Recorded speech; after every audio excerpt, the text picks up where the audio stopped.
friends. Barky Dog here with another holiday movie review. So, if you have a hankering to watch a show about the life story of Santa Claus, well, naturally, your go-to is the Rankin and Bass Animagic Special, Santa Claus is Coming to Town. But what if you want to see a live-action version? Well, you're in luck. So it's a problem. Everybody loves Santa, but how do you make Santa seem exciting and interesting enough to carry a major motion picture in the modern age? Well, if you're the Salkinds and it's the mid-1980s, you produce a whole movie about Santa and dial it up to 11. Throw in a good cast and some boffo special effects, along with some amazing set design and high production values, and the result? Santa Claus the Movie from 1985. I remember when this came out and watching it on the big screen. One thing that struck me was the sheer eye-popping color in Santa's workshop. When we first get to see it, it's just ablaze with bright reds, blues, greens, and yellows. It doesn't have quite the same impact on a TV screen, but I couldn't get over how vibrant the colors were. Basically, the movie is in two parts. The first part covers the life of Santa, played by the Big Lebowski himself, David Huddleston, and how he became Santa. The second part is where he faces off against a fast-paced modern world in a crisis brought on by a ruthless, albeit comedically ruthless, businessman. And yet, whenever you're watching, this movie doesn't drag. It marries both halves of Santa's story seamlessly and keeps the viewer engaged. In the second half, Santa decides he needs an assistant, so the elves have a contest to see who can make the most toys. Patch the elf, played by Dudley Moore, builds a modern automated machine that cranks out so many toys he easily wins. But the toys fall apart on the kids, so Patch is disgraced and loses his position as assistant to Santa. He believes Santa doesn't like him, so feeling sad, he leaves the North Pole and sets out to prove himself in New York City. There he meets a ruthless toy manufacturer, BZ, played by the incomparable John Lithgow. BZ just got back from a Senate hearing on his toys, which are stupidly dangerous. It still makes me laugh. Like they cut open a teddy bear and sawdust falls out, but it's a teddy bear, so okay, right? but then all these nails and shards of broken glass start falling out of it too.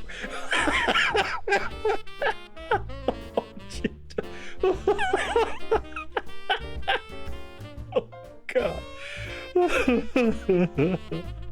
I'm still laughing. Patch teams up with BZ to produce a new item. A lollipop that contains a grain of magic dust that makes the kids float when they eat it. Same thing the reindeer eat that makes them fly. It's a big hit. Naturally, BZ wants to sell more and make millions. And being a typical corporate businessman, he comes up with the idea of having a Christmas 2. God. Remember, this was the age of New Coke, so Christmas too fit right in. And I could see that happening even today. I could just see it. You know some Wall Street jerk wants that. You just know it. Oh. Santa meets two kids. One is Joe, a homeless boy living on the streets, and Cornelia, a girl who lives in wealth.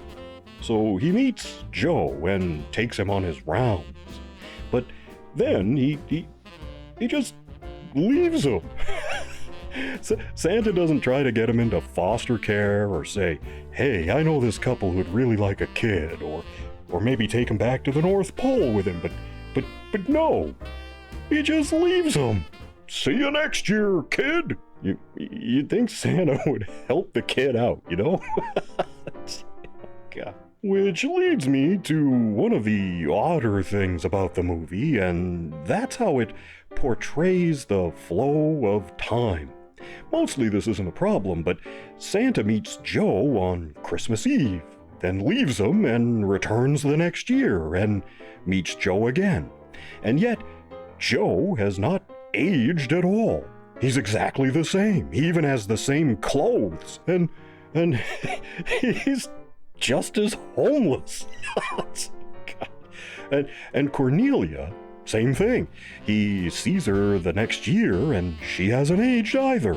Hasn't even changed her hairdo or anything. Henry Mancini did the score for the picture, and Derek Meddings, the special effects wizard who worked on the James Bond movies and the Jerry Anderson shows, worked on this too. Dudley Moore is sweet and innocent as the runaway elf Patch. Before Buddy the Elf, there was Patch. Will Ferrell as Buddy is straight up stolen from Dudley Moore's character in this picture. And John Lithgow is in top form as the mustache-twirling villain, and you can tell he's having a sleigh full of fun with this role. He's chewing up the scenery like the Cookie Monster, chowing down on a plate full of cookies. I still think this is his best turn as a comedic villain. He's great. Both Lithgow and Moore are firing on all cylinders and well worth the price of admission. Burgess Meredith has what amounts to a cameo as an elf patriarch. They were hoping to get James Cagney for that part, and he was interested, but his health had deteriorated to the point he had to say no. And you may recognize Judy Cornwell from the British sitcom Keeping Up Appearances. She plays Mrs. Santa. I also like the nebbishy corporate lawyer who works for BZ, played by Jeffrey Kramer. He's fun to watch, too. If you've never seen Santa Claus the movie, trust me, just go ahead and break down this year and treat yourself. Okay, you may have to switch off your brain a bit and not question it too closely, but just take it all in and enjoy it. I'm giving this one 2 3/4 paws. It's available on VHS, DVD, Blu-ray, and digitally from Amazon.com. Well, that's all I have for you this time. I'll be back soon with another video. In the meantime, you take care of yourselves, okay? And I'll see you in the next one.